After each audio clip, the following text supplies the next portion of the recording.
Los hijos son el futuro. Entonces siempre la alimentación de los hijos ha sido un tema importante, pero en esta época actual más todavía. Entonces, ¿por qué hay tanto interés en el tema de la alimentación infantil? Pensar que nuestras abuelas, muchas no conocieron al pediatra y alimentaban a sus hijos desde el sentido común, desde lo que habían aprendido de sus amachos, y ahora las madres llevamos los niños al médico para que nos digan lo que tienen que comer. Entonces vamos a ver realmente si esa preocupación tiene un sentido o no. Y si hacemos un poco de historia, pues vamos a ver efectivamente que hay una diferencia muy grande entre el pasado y el presente.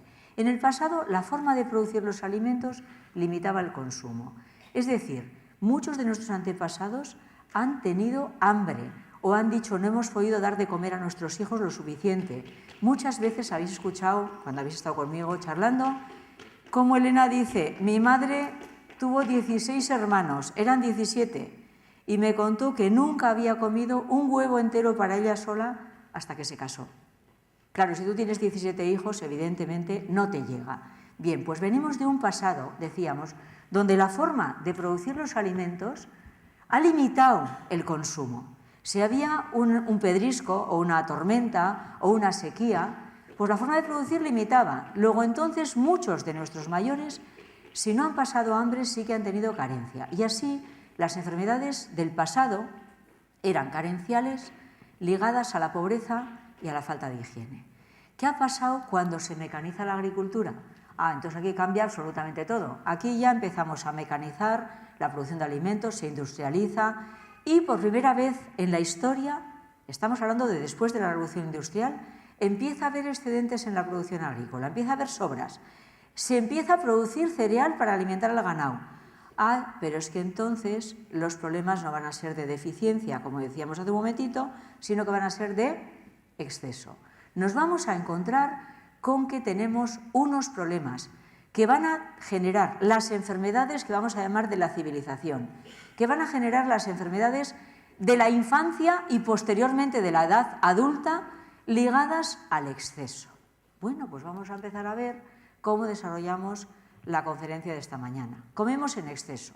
Hay una minoría sobrealimentada que vendría a ser así como la cuarta parte de los habitantes del planeta.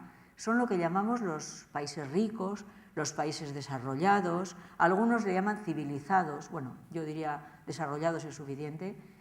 Bueno, pues para que una cuarta parte de los habitantes del planeta coma carne todos los días, muchos de los que estáis ahí sentados, igual que yo, hemos comido filete, ¿sabeslo? El concepto del filete a diario.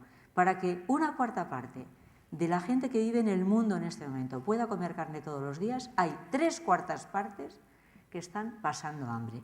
Luego yo no quiero que dejemos de lado de contemplar no ya solo los problemas de las enfermedades en la infancia o de la obesidad o del rendimiento escolar o de lo que luego se genera en la edad adulta, sino la dimensión social que tiene la sobrealimentación. Bien, vamos a ver entonces qué pasa con las proteínas. Pues estamos tomando como 2 o 3 veces más cantidad de proteínas de las que necesitamos. ¿Y de dónde viene esta idea? De que hay que comer todos los días carne, huevos, pescado. Estoy hablando no de los adultos, estoy hablando de los niños, que voy a hacer incisos como el de ahora continuamente. Los bebés cuando no tienen dientes, las indicaciones pediátricas ya nos dicen que deben de comer carne. Estoy hablando de cuando son lactantes, cuando no han aparecido todavía los dientes. Bueno, pues hay una idea de que las proteínas son muy importantes, vemos aquí, porque son elementos estructurales, es decir, los músculos están formados por proteínas, las hormonas están formadas por proteínas, la piel, el cabello, las uñas, es decir, las proteínas son elementos estructurales. Entonces, cuando un niño está creciendo, pues es muy importante que no le falten las proteínas para que crezca, para que se desarrolle. Bueno, pero luego a lo mejor, en vez de tener un niño, a lo mejor tenemos un ternero. Vamos a entender, la charla de hoy va a ir en la clave de entender la deficiencia y el exceso. Bien, pues tomamos muchísimas más proteínas de las que necesitamos, pero además, el 75%, o sea, 3/4 partes de lo que come la gente en las sociedades ricas son proteínas de origen animal, que es como lo que ponemos aquí, que son la carne, el pescado, los huevos y la leche. Esto no puede faltar en la dieta de los países ricos o de los países desarrollados, y vamos a ver que hace apenas un siglo eso no representaba ni el 20% de la dieta. Es decir, que la gente en el pasado comía, como suelo decir yo, arroz con pollo, y ahora se come pollo con arroz. Vamos a entender que ese sobreconsumo de proteínas va a generar problemas muy importantes a la larga. Como estamos todavía en la entrada, no me voy a detener, pero luego en la tertulia podéis preguntar o podemos avanzar. Bueno, pero a la vez que se toma, hemos dicho, 2 o 3 veces más proteínas de las necesarias, vamos a ver que el consumo de grasas también es descomunal. Mirad, cuando yo tomaba queso, como esta foto que os he puesto aquí, a diario es porque la leche está como muy formando parte de nuestra cultura, de nuestra vida, ¿no? Bueno, pues yo no tenía conciencia de que tomaba grasas. Yo decía, pues yo grasas no tomo, porque no tomar grasas es como quitarle al filete lo gordo, ¿sabes, no? Es como quitarle la grasilla. Vamos a aprender que los productos lácteos son el alimento que tiene más grasa de todos los que vamos a desarrollar, tanto en el reino animal como vegetal. Como la leche y los derivados lácteos están siendo el alimento más consumido en el hogar, pues nos vamos a encontrar con que las grasas, que el siglo pasado representaban un 20%, ahora son el 40%. Ya, pero el doble, estamos tomando el doble de grasas de lo de la generación de los abuelos, pero la mayor parte son de origen animal. Las grasas de origen animal son las que tienen que ver con los problemas cardiovasculares, son las que vamos a llamar grasas saturadas o grasas duras. Van a ser el sebo, la manteca, el tocino, las grasas que son sólidas a temperatura ambiente. Luego vemos que mucha proteína, mucha grasa. Pero luego viene lo del azúcar. Ay, chicos, el azúcar es un polvo blanco que ahora se obtiene industrialmente de la remolacha o de la caña, pero que no existía.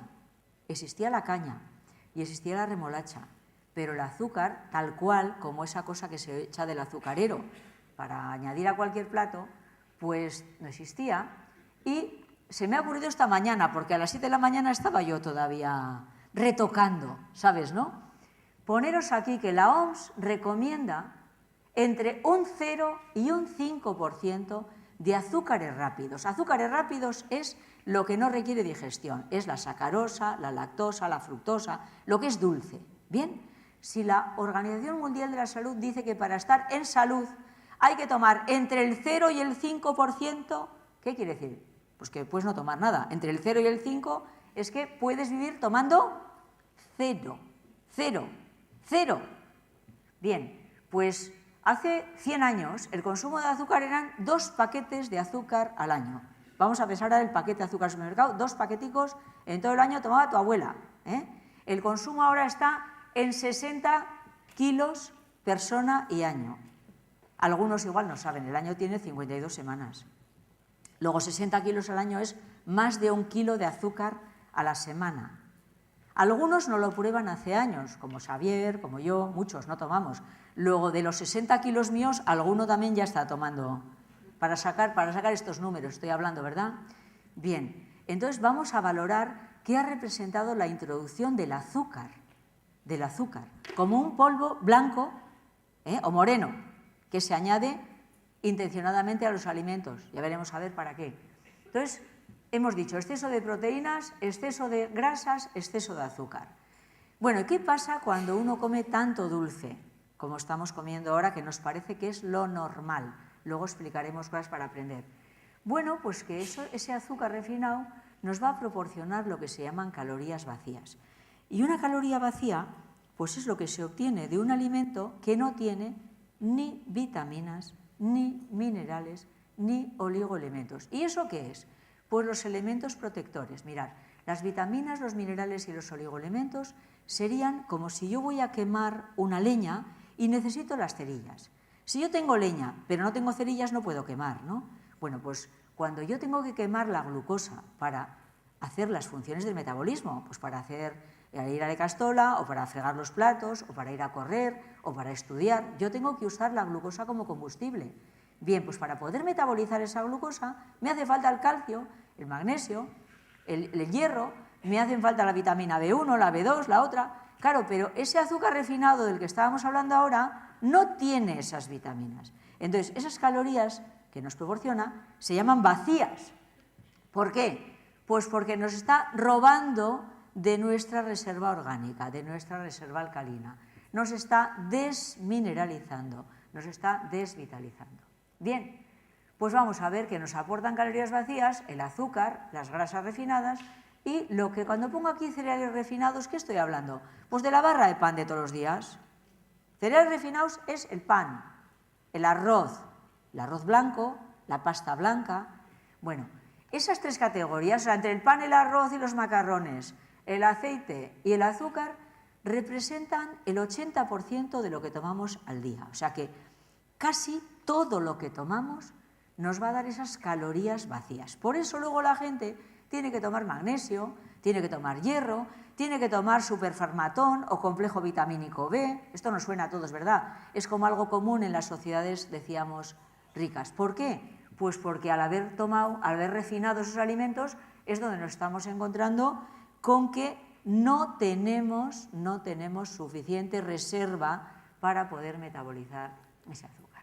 Bueno, paralelamente a cuando se ha empezado a comer más carne, más grasa, más dulce, se han dejado de comer unos alimentos que eran tradicionales en nuestra cultura pasada, que son los cereales y las legumbres. Mira, mucha gente cuando hablas de los cereales tiene la idea de que el cereal es un alimento para el ganado.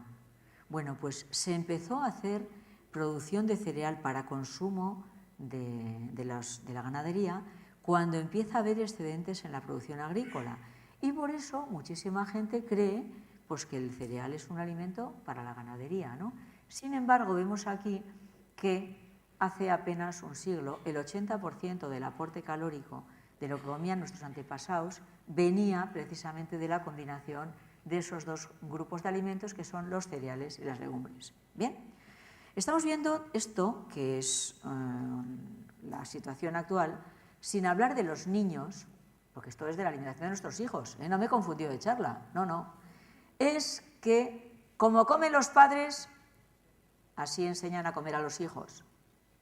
Luego, si nosotros estamos en una sociedad de exceso y tenemos un bebé y entendemos que la forma de comer nosotros es normal, cuando no es normal, es frecuente en nuestra sociedad, pero no es normal, ni mucho menos saludable.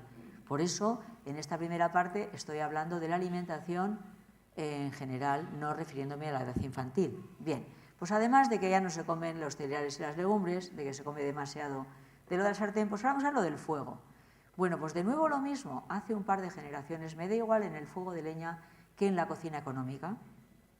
Uno no podía conseguir una temperatura como esa en el momento. En el momento es que había que encender el fuego se tenía que avivar, luego tenía que haber una brasa. Bueno, pues en este momento se abusa de altas temperaturas en la cocción. Las temperaturas altas van a desnaturalizar las grasas y van a producir eso que en Navarra, aquí en Irún no sé cómo le llamáis, se llama quiscorriau o chocarrao o quemao, ¿sabes, no? Eso, cuando aparece esa sustancia negra, es cuando dice ahí que aparecen unas sustancias tóxicas como la acroleína. La acroleína es una sustancia tóxica, cancerígena, que aparece en lo que se nos ha quedado quemado, negro. Eso que está ahí como, hemos dicho, chocarrao. Bueno, pues actualmente se utilizan temperaturas muy altas en la cocción porque solamente dando al dedo tú lo puedes poner al 12 o al 15 o al máximo. Bueno, pero luego hay una cosa que también es que quiero que reflexionar un poco con vosotros. Se le añade grasa a todo, a todo. Entonces me ha apetecido poner unos canelones porque yo cuando no sabía de nutrición y me creía que me cuidaba, pues yo hacía muchos platos de este tipo. Entonces vamos a ver que los lácteos, cuando son un poco procesados, pueden tener entre un 40 y un 45% de grasa. Entonces se añade grasa, mantequilla, aceite a cualquier plato. Es inconcebible comer un plato de verduras. Tú haces un plato de verduras al vapor y le echas un chorritito ¿de quién? De aceite. Bueno, y si pones una manzana al horno, aparte que le vas a poner azúcar, no sé por qué, vamos a ver luego, pero luego también le pones mantequilla. Bueno, pues vamos a ver, hemos dicho que si tomamos el doble de grasas que hace un siglo, pues que hay la costumbre de altas temperaturas y añadir muchísima grasa. Y luego las verduras, Pues no he encontrado ninguna foto de verdura verde caqui, porque el Google no entiende esto. Verde caqui no sabe poner. Pero lo que quería yo explicar, y he puesto unas verduras ahí muy cocinadas, es que las verduras tienen que estar como al dente.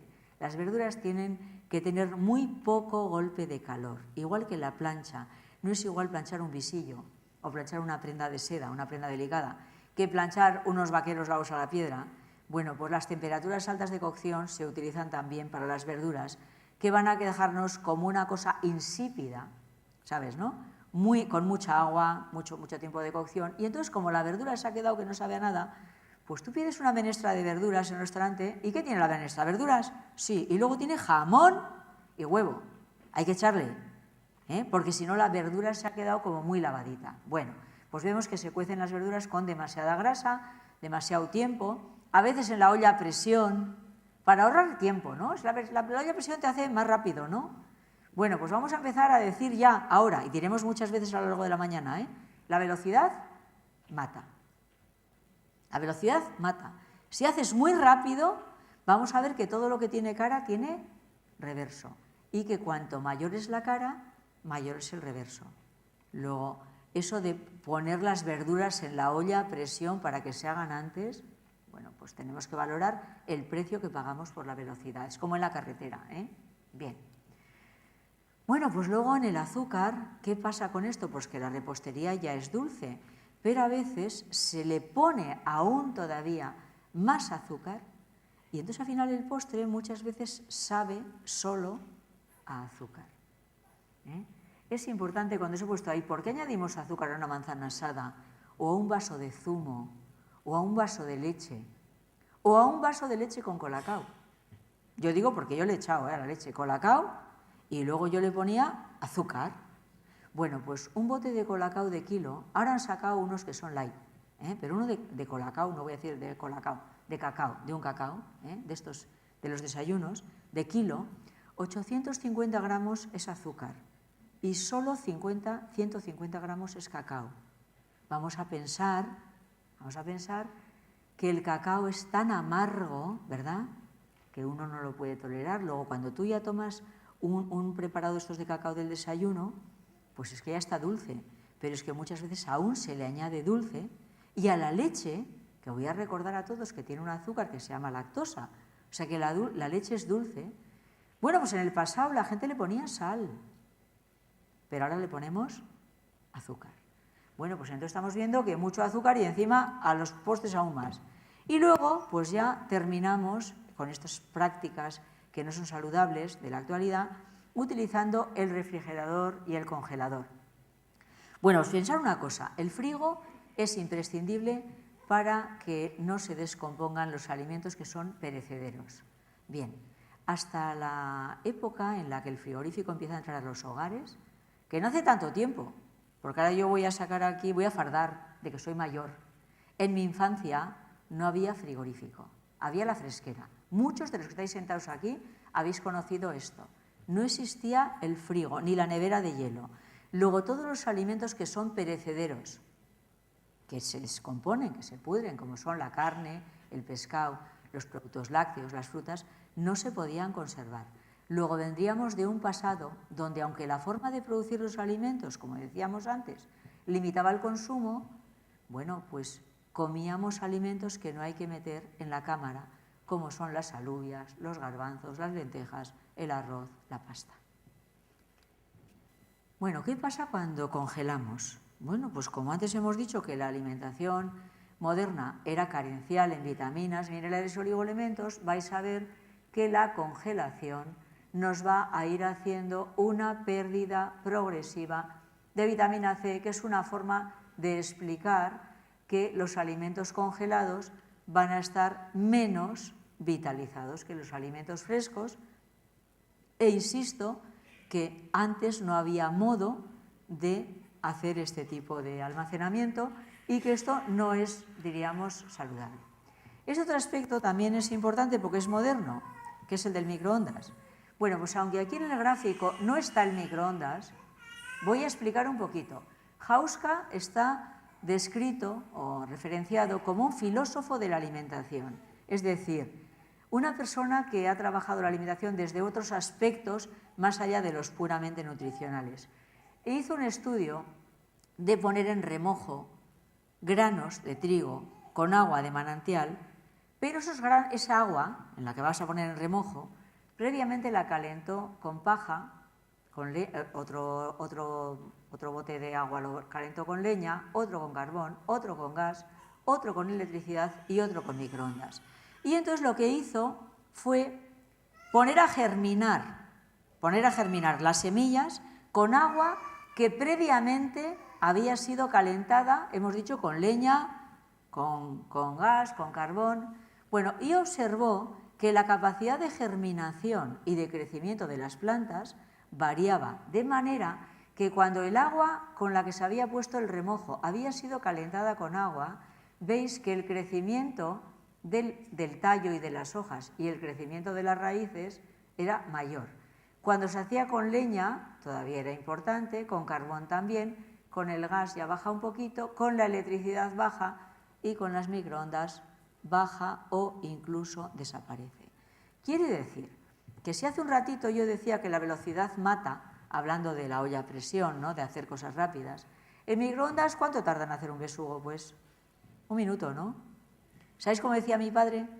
Decía, hija, algo tiene que tener, porque si para hacer un besugo normal hacen falta 20 minutos en el horno y eso hace en 1 minuto, bueno, pues ese algo tiene que tener es que para que se produzca el calor va a haber una fricción entre las moléculas, va a haber una desorganización de la polaridad de las moléculas que va a alterar sustancialmente al alimento, pero es que luego lo que tú te has comido también está desestructurado o desorganizado o alterado sustancialmente, con lo cual de nuevo nos encontramos con elementos que son, diríamos, ajenos a lo que ha sido la historia humana, la cultura humana. Muchísimas veces las madres calientan el biberón de los niños en el microondas. No los que vienen a biocultura, pues los que venís aquí, es Bioterra.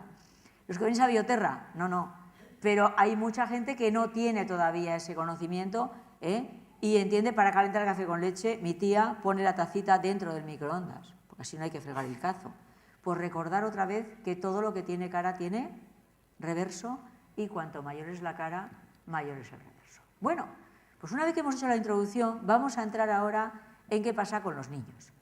Bueno, pues cuando nací yo no había pediatra tampoco, a mí no me quería el pediatra, y en mi casa veían lo que crecía, que no crecí mucho, pues porque se me quedaba pequeña la ropa, ¿no? Pero ahora todos los que tenéis hijos pequeños, yo cuando tenía a mi hijo, hay que ir al pediatra a pesar y a tallar.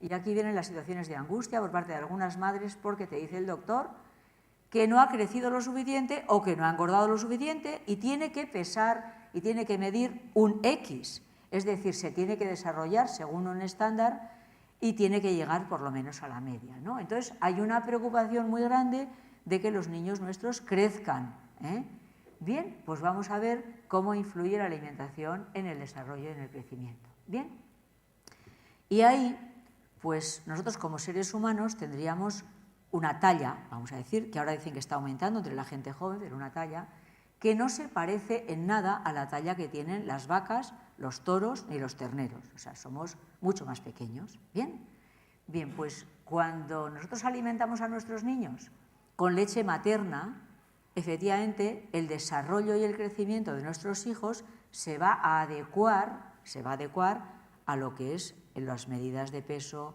y talla de la especie humana. Pero cuando se introduce la leche de vaca, vamos a ver ahora, la leche de vaca en la alimentación infantil desde el principio, nos vamos a encontrar con algunos problemas muy importantes que ahora voy a explicar que van a determinar el crecimiento, pero luego vamos a ver otros problemas que nos puede conllevar. Entonces vamos a aprender, ¿qué he hecho ahí? Vamos a aprender aquí que en el reino animal hay una correlación entre la velocidad de desarrollo de una especie y la longevidad. Voy a explicar a qué me refiero. Hay animales que se hacen adultos en 6 meses. Por ejemplo, un perro, un cachorrillo de un perro, en 6 meses ya es adulto, es decir, ya se puede reproducir, ya puede, si es una perrica, a los 6 meses ya puede tener perricos. Cuando yo para la primera regla tenía que tener, ¿cuánto? 14 años, ¿no? Bueno, pero un perro vive ¿cuánto?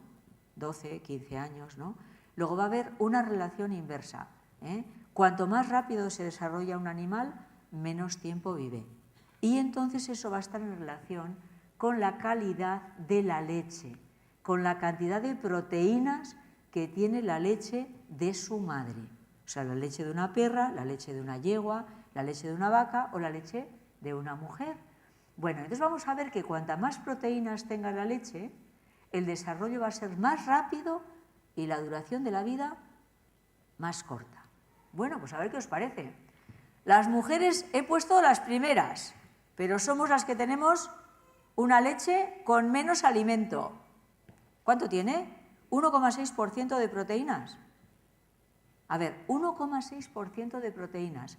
Si la leche materna es el alimento idóneo para nuestros hijos en el momento de nacer, hasta que empiecen a tomar alimentación sólida, y esa leche que ha diseñado la naturaleza de una manera altamente específica, solo tiene el 1,6% de proteínas, que es cuanto más crece. La curva de crecimiento de los niños sabéis que es exponencial, es en esa etapa cuando el niño crece más, y la leche solo tiene el 1,6%, la que menos.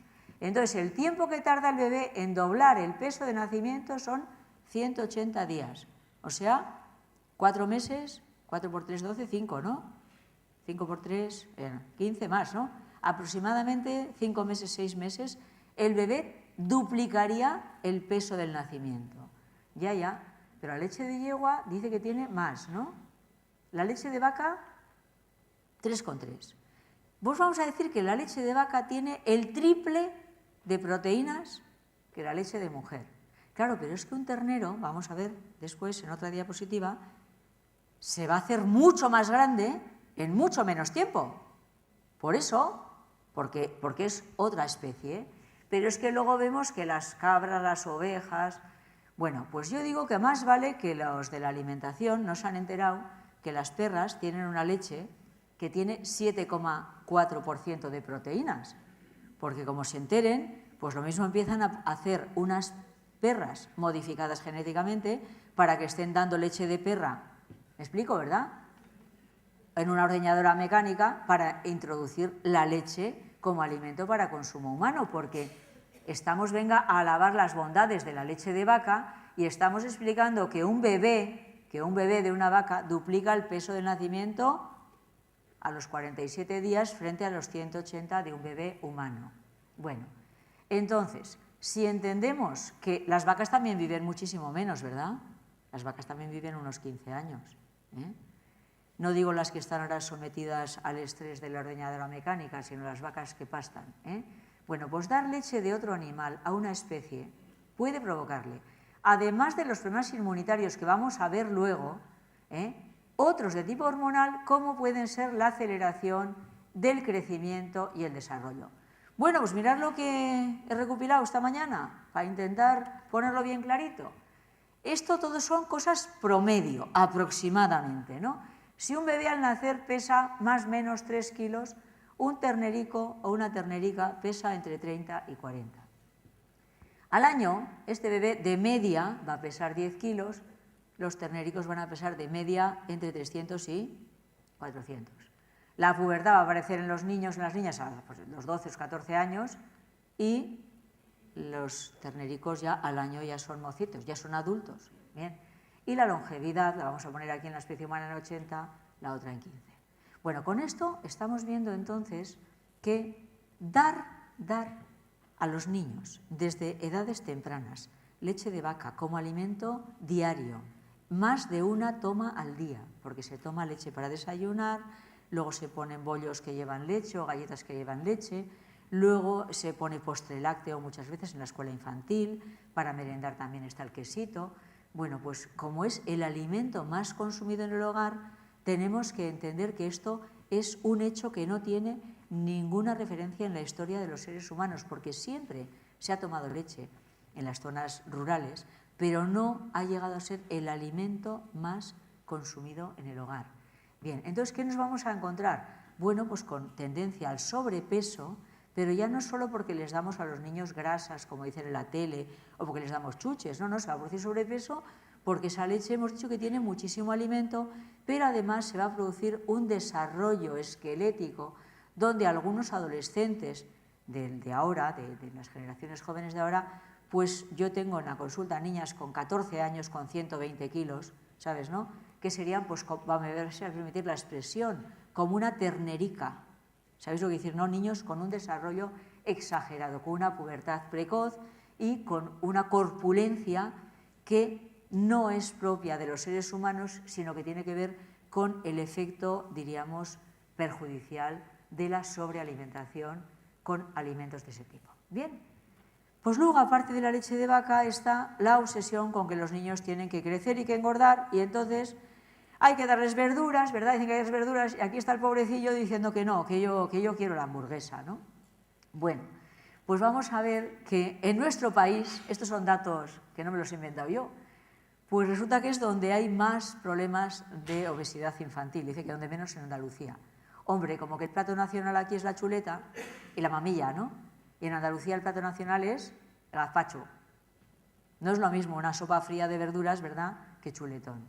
Por eso, como aquí somos unos grandes comedores, el deporte nacional aquí es comer, es por lo que tengo que empezar a decir que no tenemos que tener tanta obvio con que crezcan, con que engorden, porque tan malo va a ser el exceso como la deficiencia. Bien, bueno, pues en las primeras etapas de la vida es cuando se van a crear estos adipocitos o células grasas. Es decir, que la cantidad de grasa que vas a tener a lo largo de la vida se crea en las primeras etapas de la vida. Y vais a ver, donde más se obliga a comer a los niños. Porque tú cuando estás en el plato, cuando ya no puedes más, lo dejas. Y creo que tengo una foto un poco más adelante donde vais a ver el niño con la boca cerrada y la madre intentando meterle la cucharilla, el crío apretando la boca, pero hay que meterle la última cucharilla porque tiene que comer todo lo que está en el plato, ¿no? Bien, pues entre la cantidad de grasas que tienen los productos lácteos, los que las leches van azucaradas y que luego se les introducen las proteínas animales cuando tienen 6 meses, pues podemos favorecer un aumento de masa muscular y una complexión, como decía antes, muy robusta, muy ancha. Bueno, pues ves, aquí ves el crío con la boca cerrada y ahí la macho intentando meterle la cucharilla. Bueno, ningún adulto, yo no he visto a ningún adulto intentando terminar de comer lo que ha dejado en el plato cuando no puede más. Entonces, una cosa es la desnutrición infantil, la carencia, y otra es el exceso. Entonces, es en la etapa pediátrica cuando se cometen los mayores atropellos, los mayores atinos en la alimentación infantil, que es una introducción demasiado temprana de alimentos sólidos. A mí mi pediatra, cuando mi hijo tenía 8 meses o 9, me dijo, no le des más teta porque ahora ya no hace más que entretenerse. Había que ponerle filete. Y ahora, filete con 6 meses. Bueno, yo tengo que decir a los que no me conocéis que me dedico a esto por los estragos de la alimentación pediátrica cuando mi hijo era bebé. Entonces, el niño hay que meterle antes con antes, yema de huevo, o sea, lo que se pueda, filete, ¿sabes, no? Alimento sólido.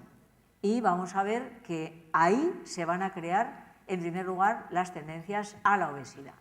Bueno, entonces, cuando decíamos antes que una cosa es lo del pasado, lo de que haya niños con desnutrición, como vamos a ver ahora en los países pobres, y otra cosa es la locura que tenemos ahora de sobrealimentar a los hijos. Entonces, una opción es que la alimentación de los hijos esté basada, igual que la de los padres, en cereales de cultivo ecológico, que van a ser no solo la mejor opción en la fase adulta, sino también en la infancia, y nos van a permitir, además de un aporte equilibrado de nutrientes, pues nos van a permitir el que no tengan toda la química agroalimentaria, que eso es otra cosa. O sea, como Bioterra ya es una feria de alimentos ecológicos, los que estáis aquí ya sabéis a lo que me estoy refiriendo.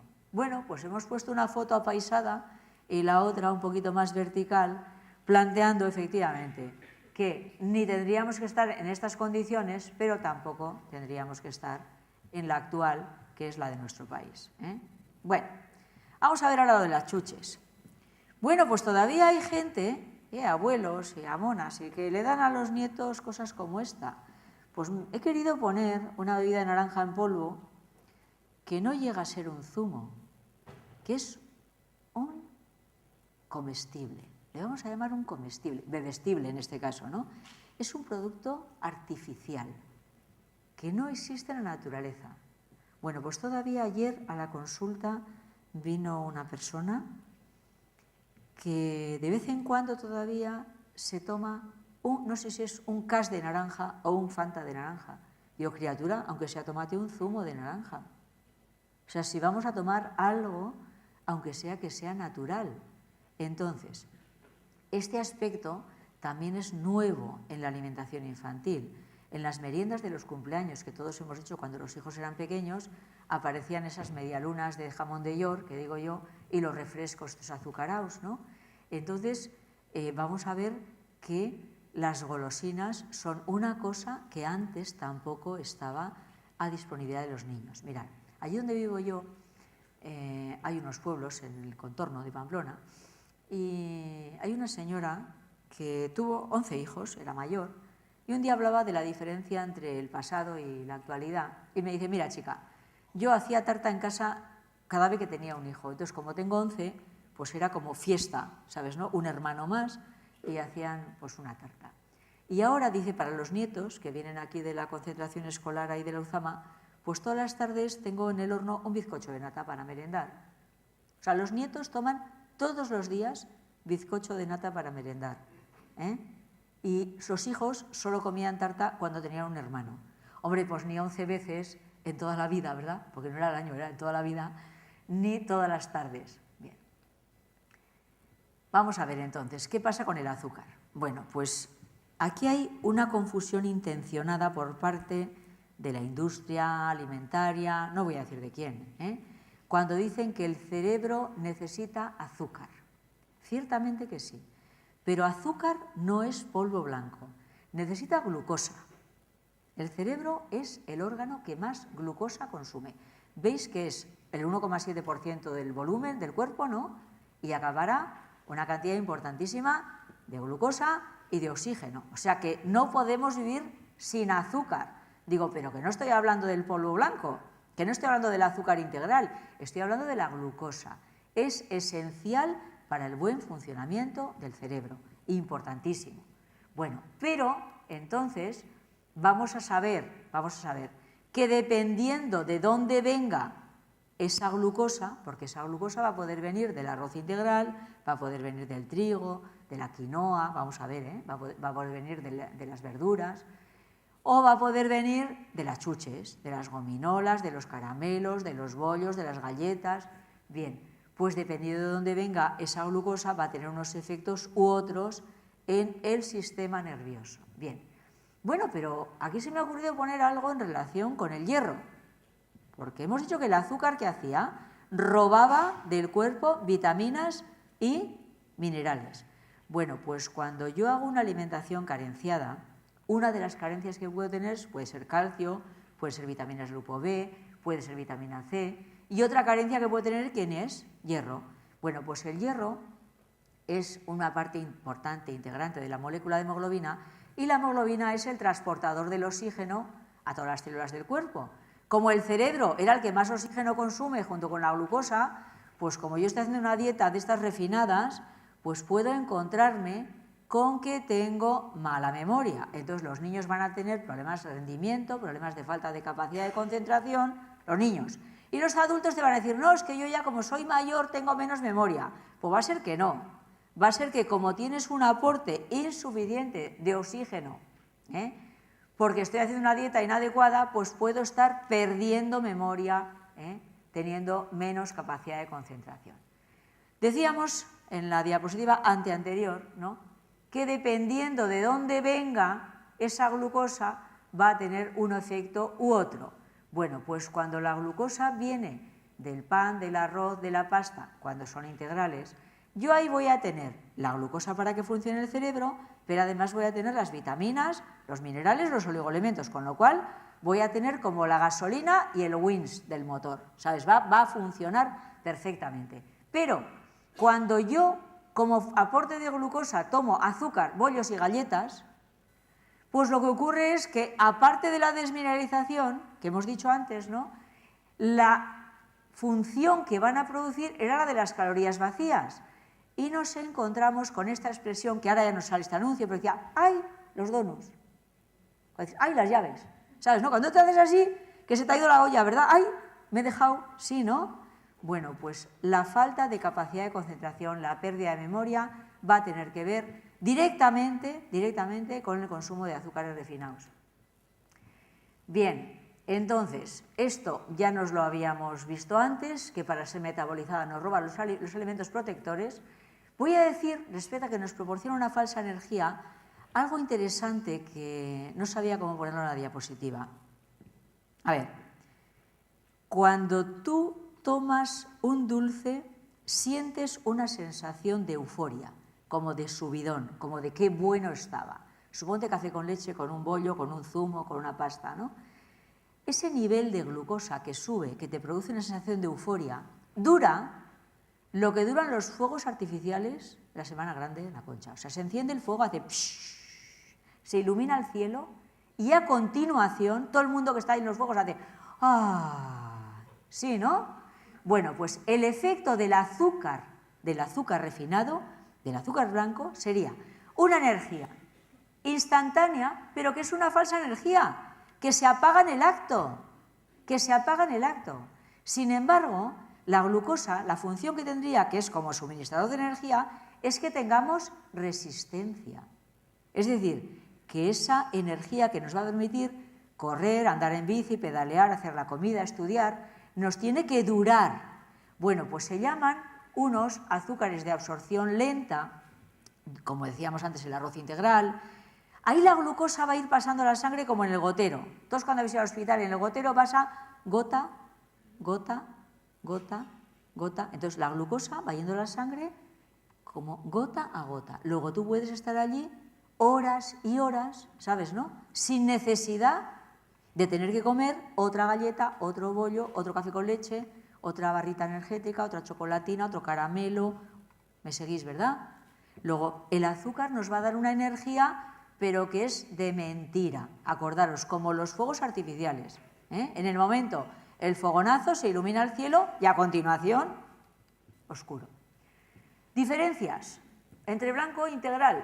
Hombre, pues es evidente. La cantidad de minerales que tiene el arroz integral, 476,6 miligramos por 100 gramos, y el blanco, 215,8 miligramos por 100 gramos. Y cuando vamos a las vitaminas, pues 5,09 frente a 1,7. Luego vamos a ver entonces que lo refinado pues está carenciado en lo que decíamos al principio de la conferencia, que eran vitaminas y minerales. Aquí, en vez de hablar de si es integral o si es blanco, vamos a ver si es de cultivo ecológico o de cultivo químico. Y aquí de nuevo los números son los números, chicos. Esto no es que seamos de la cuerda, de la cultura de lo ecológico, no. Vitamina B1, B2, B3. Si yo estoy comiendo unos copos de avena normales, tiene 9,5, 56, 317. Pero si como copos de avena de cultivo ecológico, 19 frente a 9,5, 152 frente a 56, 610 frente a 317. Luego diríamos entonces que los copos de avena ecológicos, oye, pues tienen más vitaminas, ¿no? Ya, pero es que luego voy a la fila de abajo y proteínas también tienen más. Luego, mi ama diría que los copos de avena biológicos tienen más alimento que los que no son biológicos.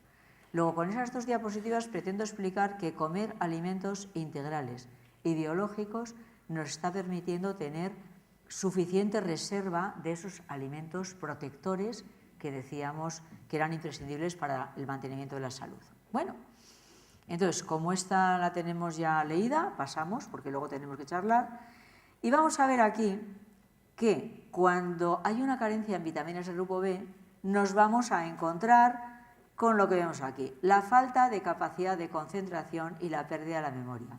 Muchos tenéis unos hijos estupendos que son chicos o chicas aplicados, que les cuesta mucho estudiar, que van al examen y se quedan en blanco, que no se les queda, que tienen que repetir y repetir. Tanto, que yo he sido profesora en otra etapa de la vida, que se han inventado, esto se ha inventado cuando era profesora, cuando era alumna no, una cosa que se llaman las técnicas de estudio.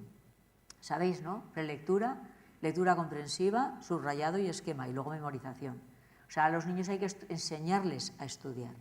Bien, pues cuando tú eres una persona que estás en salud y tienes un buen aporte de nutrientes al cerebro, sería suficiente con leer una vez para enterarte de lo que has leído.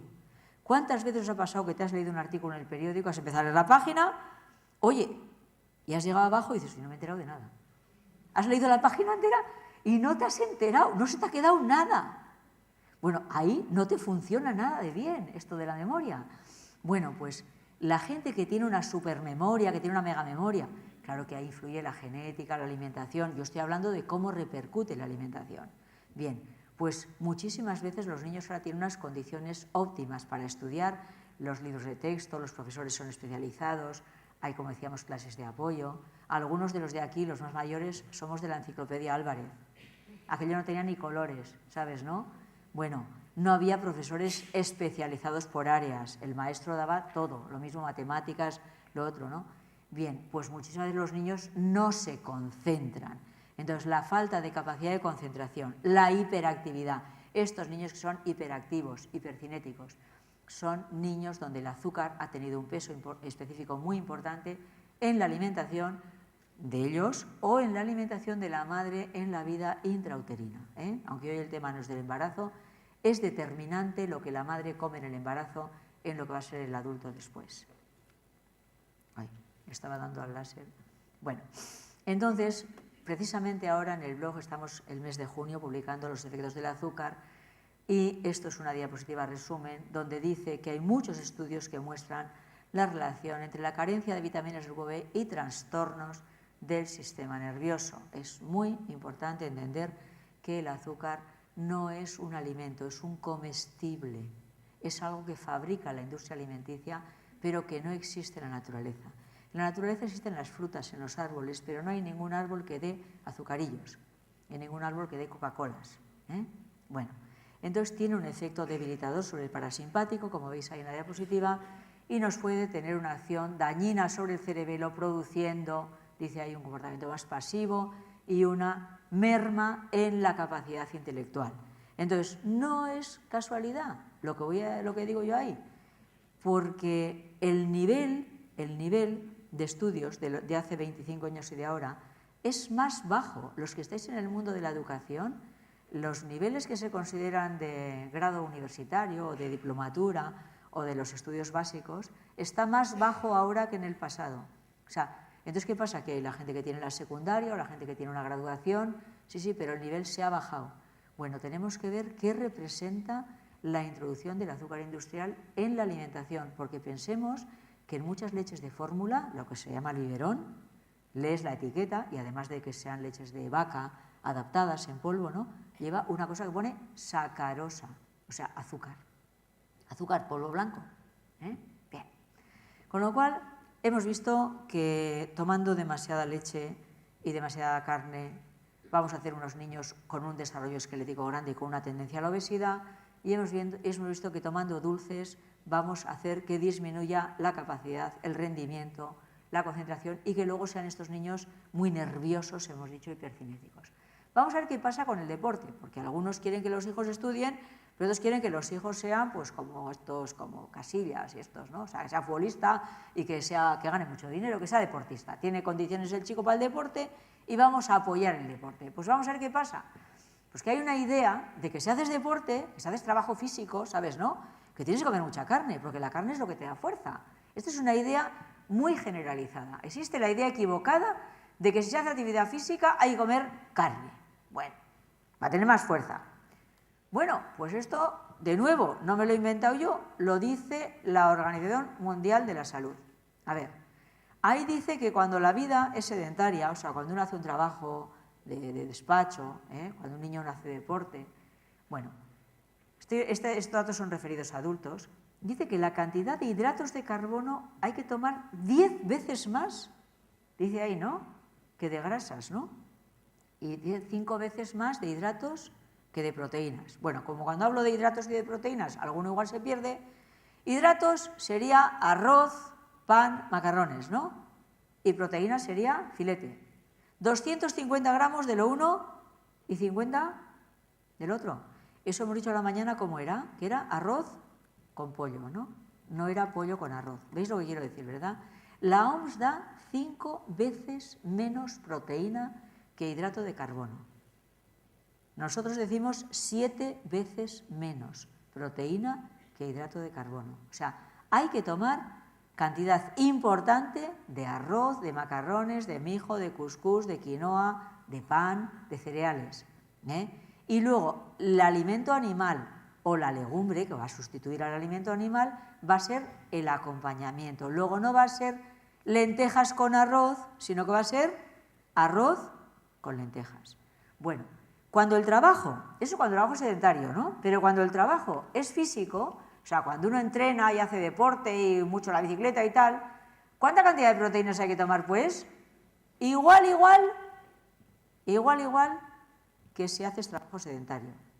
Porque las proteínas son elementos constructores, hemos dicho. Las proteínas no son combustibles. Lo que dice la OMS es que hay que aumentar la cantidad de grasa. Porque lo mismo, la grasa que el hidrato de carbono tendrían una función que es ser quemados para la obtención de energía. Luego, si los niños están haciendo deporte, no les tenemos que dar una dieta hiperproteica, sino que tenemos que aumentar la cantidad de hidratos de carbono, lo veis ahí, y la cantidad de grasa, no la cantidad de proteínas. ¿Va?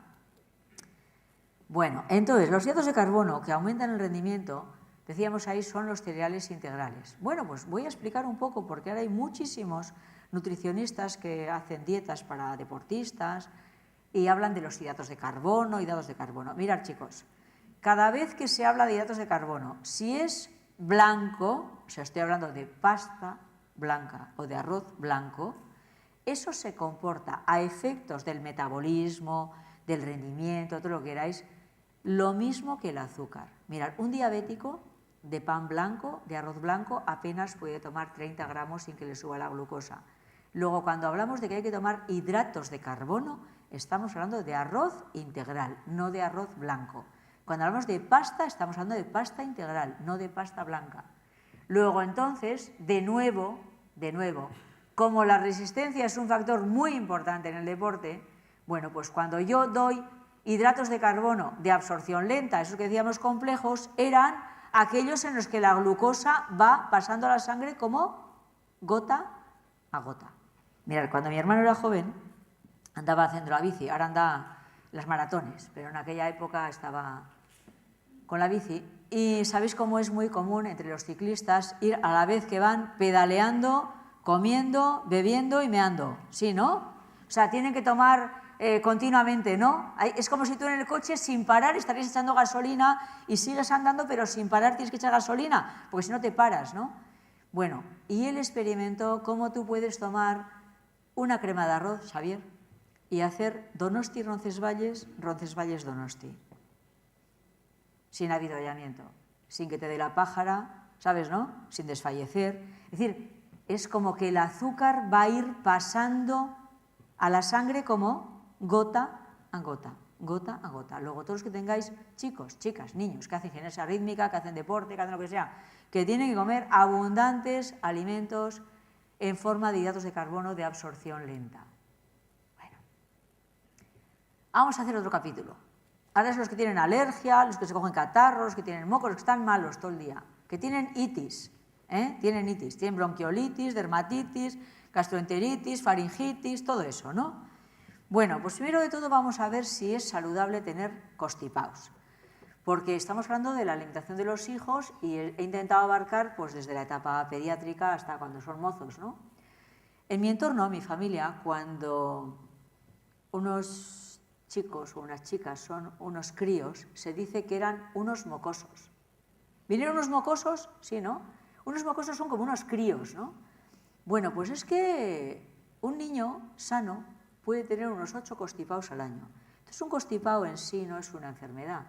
Es un mecanismo, como decimos ahí, de eliminación de toxinas. El metabolismo de los niños es muy activo y, consecuentemente, pues tienen una capacidad de eliminación muy importante y cada 2 por 3 tienen moquicos. Y ahí en Navarra, donde vengo yo, dicen que mocos es salud. Y dice, ¿y eso? Y dice, hombre, porque el que lo echa no se le queda dentro.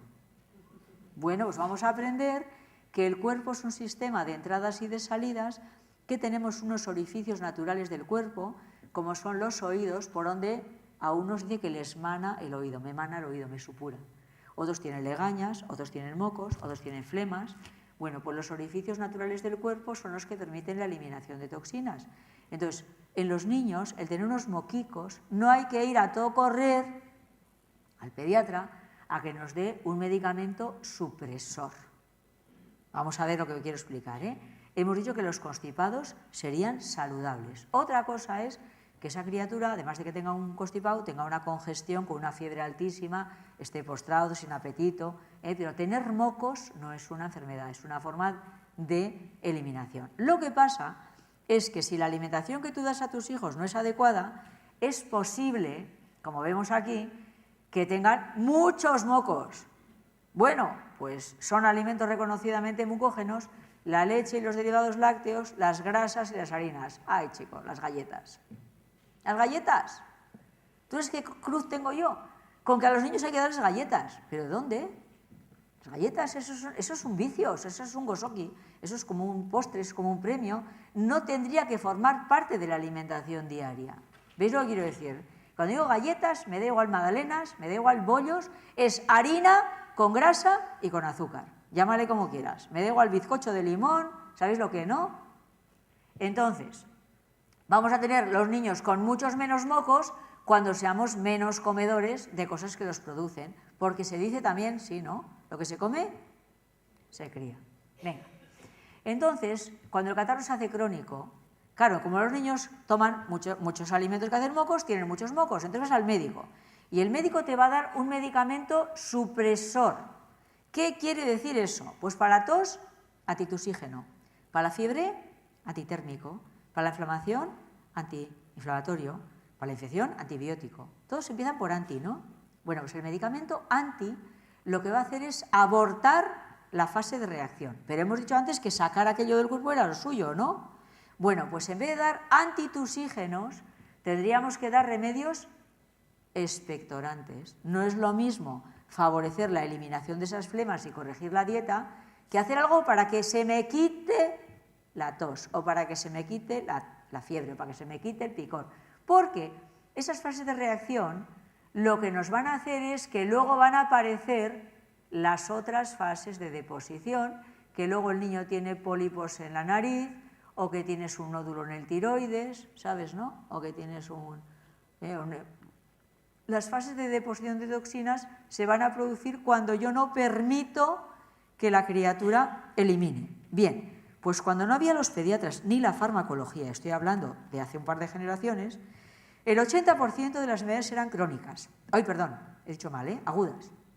Y entonces, pues con el emplasto de verbena y con el emplasto de saúco y con las hierbas de aquella del pueblo, que siempre había una del pueblo que era un poco más apañada, pues se eliminaban esas fases de reacción y solo el 20% de las enfermedades eran degenerativas. Bueno, en el momento actual, como en el primer momentito que el nene tiene un poquito de tos o una decimica de fiebre o una gotita de moquicos, ya le estamos dando clamoxil o cortisona o lo que fuere, que son medicamentos supresores.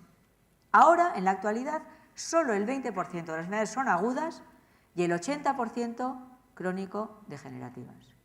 Entonces, el cáncer en una generación estaba afectando, el cáncer y las enfermedades degenerativas en general, están afectando a la tercera edad. Luego hay una generación que son esos los abuelos, ¿no? Los padres ya empezarían a tener enfermedades crónico-degenerativas en la edad adulta y en los nietos las enfermedades crónico-degenerativas aparecen ya en la infancia y en la adolescencia. Este dato no es mío. La doctora Catherine Kuzmin, a la que muchos habréis leído y conoceréis, que ya falleció, tuvo la oportunidad a lo largo de una dilatadísima experiencia como médico ver 3 generaciones de pacientes, o sea, los abuelos, los padres y los hijos. Y observó cómo la forma de comer moderna ha creado que las enfermedades, como se suprimen las fases de reacción en las etapas más tempranas, pues nos encontramos enseguida con las fases de la enfermedad crónica o degenerativa. Por eso tenemos que enseñar o educarnos en dar de comer a nuestros hijos de una manera un poco más diríamos, menos congestiva, menos sobrecargada, para no tener que utilizar los fármacos supresores y no crear las bases para las enfermedades que se suelen llamar crónicas, pero también degenerativas. Cuanto más azúcar como, cuanto más dulce como, menos capacidad defensiva tienen mis glóbulos blancos, ¿no? Y dicen, sí, hombre, pero 24 cucharillas de azúcar, eso es mucho, ¿no? Sí. ¿Cuántas cucharillas de azúcar tiene una Coca-Cola normal? Ahora ya hay Light, 00, 7. Bueno, pues yo tengo una persona que trabaja conmigo que en un tiempo, adulta, una adulta, tomaba 7 Coca-Colas al día. Yo tengo una paciente jovencita, tomaba 2 litros de Coca-Cola al día. Entonces, la Coca-Cola, pero luego tomaba helados, o sea, luego comía galletas, luego comía yogures. ¿Me seguís lo que quiero decir, verdad? Que tú no te tomas 24 cucharillas así echando al azúcar. No, pero tú te comes 24 y las que te diga yo sin darte cuenta, en forma enmascarada. Entonces, hay una relación directísima entre el consumo de azúcar y la inmunodeficiencia. Luego, los niños pueden estar con catarros, con resfriados, con bronquiolitis, con infecciones, antibiótico, criaturas que tienen problemas de cistitis, reflujo. Bueno, todos los temas que vemos en la pediatría están relacionados con la irritación, la inflamación y la infección, y los contagios y tal el tema. Bien, pero es que aparte de tener infecciones, pues ahora también es muy común que los niños tengan alergias. Oye, es muy común que los niños tengan alergias. Lo mismo alergias respiratorias, alergias o intolerancias alimenticias o alergias, diríamos, dermatológicas. Bueno, pues vamos a ver que en todos los casos, o sea, el nene o la nena puede tener alergia a los ácaros, puede tener alergia al polen, puede tener alergia al huevo, yo qué sé, al aguacate. Bueno, pues eso van a ser lo que se llaman los alergenos o los alérgenos, o sea, la sustancia que desencadena la reacción. Pero tenemos aquí, es muy importante, que la leche y los derivados lácteos son en la actualidad los alimentos más consumidos en el hogar y son los causantes de la reactividad exuberante del sistema inmune. Quiere decir que si en mi alimentación ha estado presente la leche y los derivados de una forma importante, pues cuando llega el polen del olivo, que el pobrecito es inocuo, o sea, el polen del olivo es una célula reproductora que anda por ahí por el aire, que igual si me entra a mí me pica así un poco la nariz, pero ya está, ¿no? Porque me ha echado como un poco pica pica. Pero si yo tengo el efecto antigénico que vamos a ver que hacen las proteínas lácteas, pues llega ese grano de polen y yo hago una reacción alérgica con una rinorrea, una congestión, unos estornudos, que me tengo que meter en casa, que me pongo fatal. Bueno, ¿qué es lo que ha hecho que mi sistema inmunitario esté como loco frente a un grano de polen? Las proteínas de la leche de vaca. Ahora me voy a poner un anillo que no es de oro, ¿sabes, no? Y va y me hace aquí una cosa, me hace alergia, o la correa del reloj me hace alergia. ¿Y qué es la culpa? ¿Tiene esto que es de chatarra, que no es de oro? No, es que yo tengo el sistema inmune completamente hiperestimulado porque las proteínas de la leche de vaca se comportan como poderosísimos antígenos. Un antígeno es una sustancia que activa el sistema inmunitario. Luego tú tienes el sistema inmune como a por ellos y entonces viene allí el polen o viene el reloj este que era de chatarra, ¿sabes, no? O viene una mandarina y te hace la alergia. Bueno, pues de nuevo nos encontramos con que las alergias cada vez van a más, pues tenemos que preguntarnos de dónde viene y otra vez se cumple eso de que lo que se come se cría. Luego va a dar igual que estemos hablando de alergias respiratorias, de alergias digestivas o de alergias dermatológicas. Todas son itis, dermatitis, gastroenteritis, bronquiolitis, rinitis, conjuntivitis. Son reacciones exuberantes del sistema inmune que entonces el alergeno no es más que la gota que derrama el vaso. O sea, la consecuencia de que tu sistema inmune está alterado es que te haga alergia el polen del olivo. La causa es el consumo de leche y derivados lácteos, que muchas veces esa sensibilización se hace por vía transplacentaria durante el embarazo. Tenéis que ver las recomendaciones nutricionales que se están dando en la actualidad a las embarazadas. No me ha dado tiempo porque ya es que se nos saldría el tema, pero es impresionante ver hasta dónde está pasando nada más que lo que tiene que pasar cuando una mujer embarazada hace el seguimiento de alimentación convencional que se le recomienda. Bueno, no sé cómo andamos con la hora, pasaos ya, ¿no? A ver, después de lo que hemos visto que para el deporte arroz integral, ¿no? Menos filete, que para la memoria menos azúcar, que para la obesidad, el sobrepeso, menos leche, menos carne. Entonces la pregunta es, oye Elena, ¿entonces qué les damos? ¿O entonces qué comemos, no? Pues vamos a hacer brevemente, un poco la conclusión. Bueno, pues para ver cómo hay que comer, aparte de eso de biológico integral, pues vamos a hacer una miradica a la anatomía comparada. ¿Y eso qué es? Pues que en el reino animal cada especie tiene unos dientes que están en función de lo que es su alimento. A ver, los caballos no tienen colmillos, se les pone el freno ahí, ¿sabéis, no? En ese sitio. Pero no es que han ido al dentista y les han quitado el colmillo para ponerles ahí el freno, es que no tienen. Las vacas tampoco, no tienen colmillos. Bueno, ¿y los colmillos pues por qué no tienen? Porque son animales herbívoros y los animales que comen hierba no tienen que desgarrar las presas. Sin embargo, tú ves un animal felino, me da igual un leopardo que un león, cuando abren la boca sabes si hay unos colmillos grandísimos, muy desarrollados, porque los animales carnívoros tienen que desgarrar las presas para alimentarse. Bueno, pues entonces vamos a ver cómo es esto de los dientes. Tenemos que tener 32. Los niños en la dentición de leche sabéis que tienen menos, pero lo que voy a explicar es igualmente aplicable para niños y para adultos. Los incisivos son las palas. Mucha gente cree que solo tenemos 2 arriba y 2 abajo. Tenemos 4 arriba y 4 abajo. 4 incisivos. Las paletas le llamamos a estos 2, pero los 2 de al lado también son incisivos. Y eso dice que sirve para cortar. O sea, vamos a pensar como yo corto, como yo muerdo una zanahoria cruda, como yo muerdo una manzana, ¿sí? Con los incisivos, ¿no? Luego esos son para cortar. Y tengo 8 de 32. ¿Colmillos cuántos tengo? 4, ¿no? 4 de 32. Y esos son para desgarrar. Y muelas, entre los premolares y los molares, tengo 20 de 32, más de la mitad. Más de la mitad, ¿no? Vale. Entonces, a ver, si los granos son lo que se muelen, el 60% de lo que coma yo tendrá que estar en forma de grano, porque tengo muela, y muela viene de moler, viene de molino, muela, moler, molino, se muelen los granos.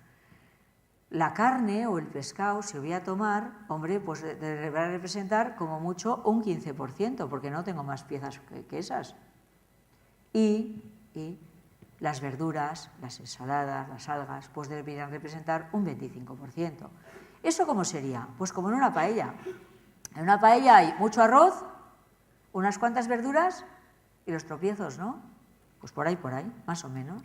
Bueno, claro, pero entonces, esto que estoy diciendo no tiene nada que ver con lo que pasa ahora, porque a los niños, cuando todavía no tienen ningún diente, ya se les introduce carne, se les introduce fruta, se les introducen cantidades impresionantes de fruta en relación a su peso y cantidades importantes de proteína animal en relación a su peso gracias a las batidoras eléctricas. Mirad, si estas recomendaciones de la pediatría actual fuesen, diríamos, adecuadas, saludables, para mejorar nuestra especie, quiere decir que los que hemos nacido antes de la batidora pues hubiésemos tenido algún tipo de carencias o de problemas. Y pensar ahora no en la prehistoria, en la historia, estoy hablando desde la época de los hombres primitivos, del Cromañón, toda la Edad Media, el Renacimiento, la Revolución Industrial. Me da igual que hablemos de Carlomagno, de Einstein, de Pío XII, yo qué sé, de los reyes católicos, los grandes sabios, los grandes artistas. Ninguno de esos comió filete picado en la batidora cuando no tenía dientes, ni tomó una cantidad de fruta descomunal a diario, todos los días, cruda, independientemente de que estemos en invierno o en verano, cuando no tenían dientes. Luego, entonces, en los niños habría que introducir los alimentos sólidos, no a los 6 meses con una máquina de estas, ¿no?, sino según le van saliendo los dientes. Bueno, ¿qué pasa? Pues volvemos al principio. En el pasado, como había la carencia y aquello, ¿no?, pues la cosa es que hay que dar y hay que dar. Pues en el pasado se apostaba muchísimo por la cantidad, porque nos hemos quedado con que la gente no cubría sus necesidades vitales. Ya.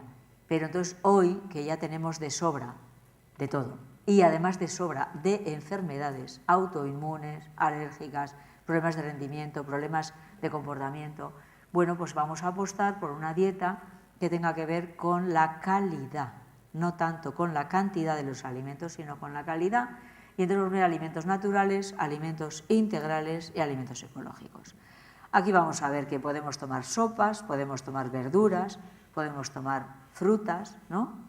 Bueno, de las bebidas digo, hay que beber sin sed, fatiga el sistema renal, hombre, claro, o sea que solo vamos a beber cuando tengamos necesidad, y si tomamos pocos alimentos animales, pues no va a haber mucho que beber, porque eso no da mucha sed. Bien.